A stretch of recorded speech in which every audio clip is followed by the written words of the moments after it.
But it's also important to understand that part of what Hollywood literally does is it puts people into trances. It's a dream state. They call it the dream machine in the United States.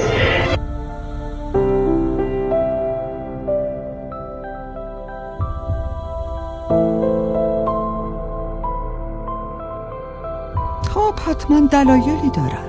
معمولا یه برنامه وقتی با حذف مواجه میشه تبعید رو انتخاب میکنه. چرا یه برنامه باید حذف بشه؟ شاید نقص داره.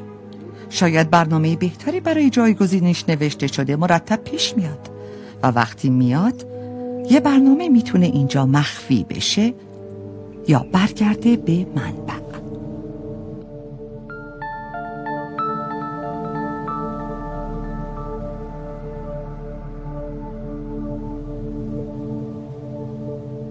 انتخاب توهمیه که بین اونهایی که قدرت دارن و اونهایی که قدرت ندارن خلق شده.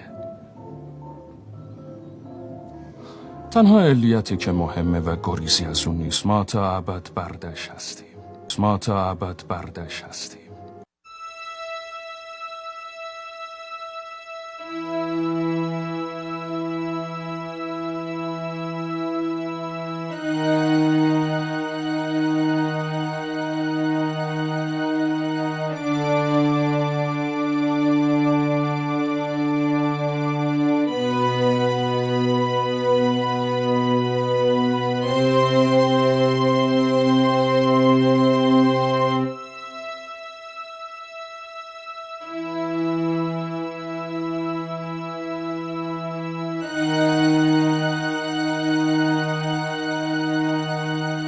And we will even show that Prince William is in this movie. His symbolism is played by the one gentleman named Guillermo.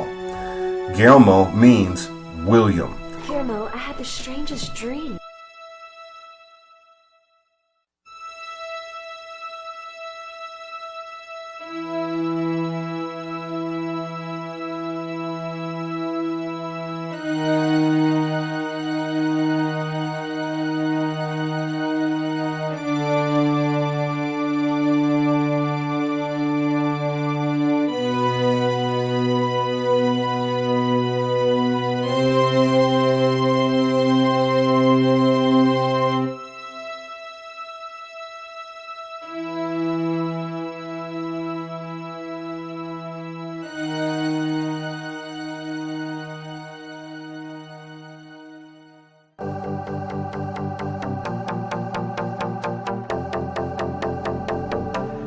Bring the action.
تنها امید ما و تنها آرامش ما درک کردنشه، فهمیدن چرا چیزیه که ما را از اونا متمایز میکنه، تو رو از من. چرا تنها منبع واقعی قدرته، بدون اون قدرتی نداریم.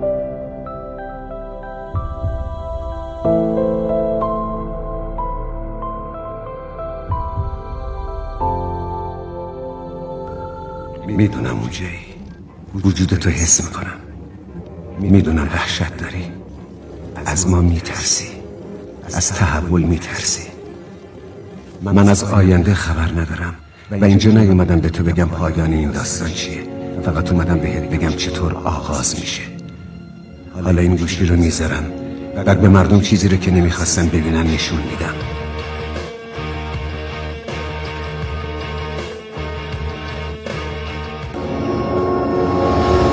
مقصد بعدی انتخابیه که به عهده شما میذارم.